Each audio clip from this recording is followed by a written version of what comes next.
Hey everybody, it's Matt and welcome back to NFT Kings. And in today's video, I wanted to talk with you guys a little bit about where I see Mana or Decentraland going in the near future. Now, of course, if you guys have not been following this, Decentraland has essentially brought NFTs to the very forefront of everything we hold near and dear, and that is, of course, the cryptocurrency space. In today's video, I'm going to get into all of it. So make sure to drop a like, subscribe if you guys are new. Let's get right into it. So if you guys haven't seen what essentially has been going on, there have been recent rumors about Facebook actually deciding to get into the NFT space with something they're calling Meta. Now, there hasn't been a lot of information on this and information about, how this will actually go down, but the idea here is that Mana has taken a lot of, sort of the credit for this, even if they're not directly linked, because their price today has done absolutely amazing. You guys can see we are at 374 with a 181% increase on the day. And this has had incredibly good effects on the market cap, which you guys can see here is at around $6.7 billion. And that's pretty huge because a while ago, Mana wasn't even close to that. With a volume, of course, up 500%, so $31 billion here has been traded over the past 24 hours, which is literally bonkers. And I really believe in Mana. I bought this back at around 60 cents and then averaged in, I dollar cost averaged in, at 80 cents, 90 cents, $1, $1.10, $1.20, and worked my way up. I think the highest I bought was around $1.30. So I really have believed in this for a while, and I know there's been some people in the comments who bought way cheaper than that, like 1 cent, 3 cents. So good for you guys because you guys were way ahead of the curve.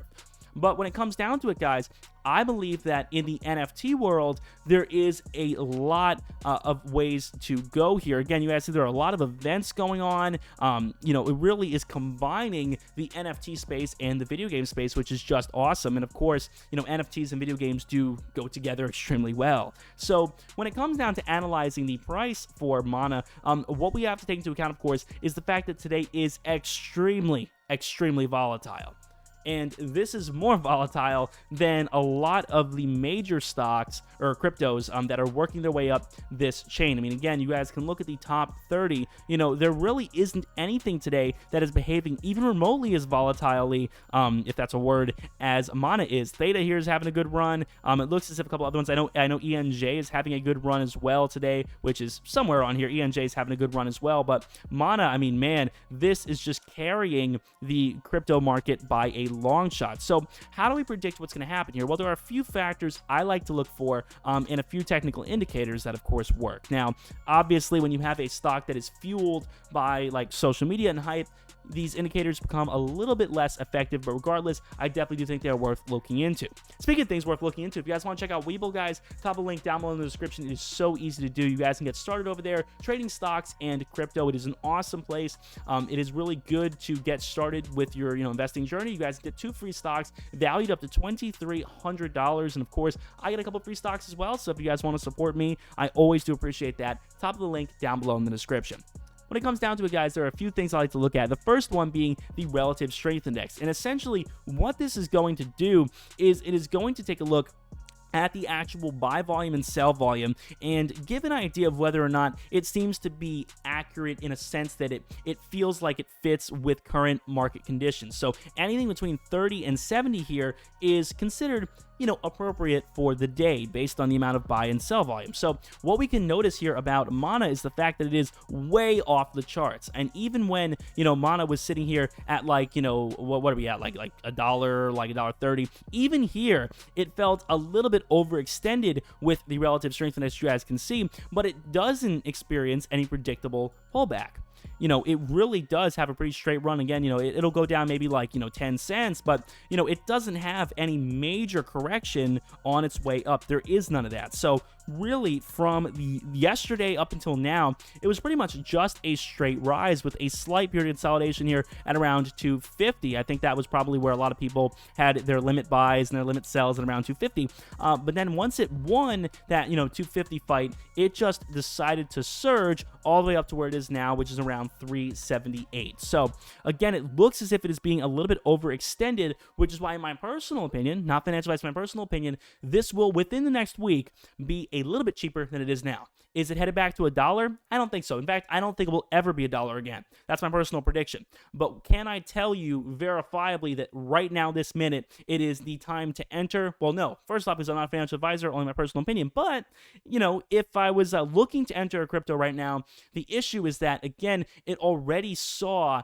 the majority of the day's growth here with 181%.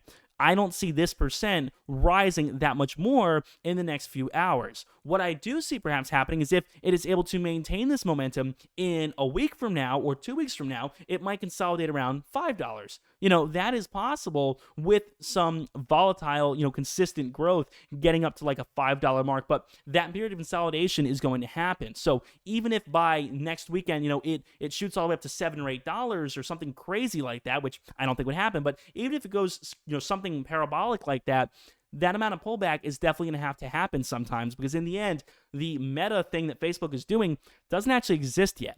And we don't really know when it will exist. And that's kind of the difficulty. Once there is an announcement of like a timeline on that, or like a delay, or, this isn't in the imminent future, or even an announcement saying, Mana is not directly involved in this, that would get kind of tough. So I think the best thing to do is, again, trying to be as safe as possible to dollar cost average in, as low as you can. And the best way to do that, in my opinion, is to, again, try to be reading this relative strength index. If you see some kind of nosedive like this imminent in a price, down to maybe something like, 3.4, I'm just giving an example. If you saw something like that, maybe that's a good time to enter. I also like to check the MACD, which you guys can see here on screen. And it kind of gives, a good instance of, when to buy and sell. And you guys can see it's given a buy signal, yes, but it's a little weaker than it was earlier. And again, the strength of these candles is, weakening to an extent. So it's giving a buy signal, yes, but the buy signal it's giving looks to be a little bit, less confident than it was earlier. So again, it's definitely worth taking these factors into account and being careful. Now, if we are to take a look at the Fibonacci retracement, which I also love to look at in situations like this, one difficulty we're going to run into is that it hasn't actually charted all of this volatile growth yet. It hasn't actually had the time to adapt to this growth up to around $4. So the Fibonacci retracement is going to look at the rise from $1.18 up to $2.87 and give some potential lines of support and resistance. Now, this isn't particularly applicable in this case because, it looks as if it didn't really need any level of support. The only level of support you could even argue for is something like the 23.6% line here. You could perhaps argue that this line was used, to propel it from around $2.50 all the way up to around $4.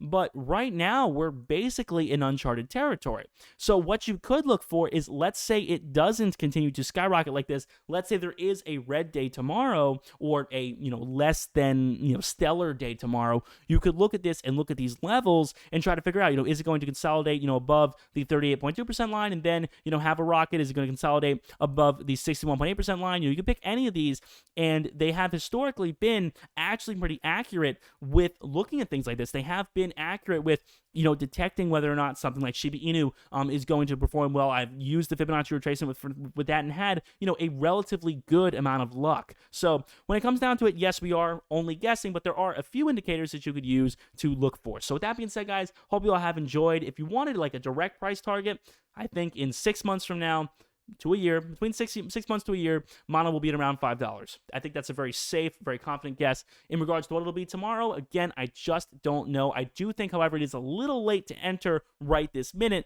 just because it is so overextended.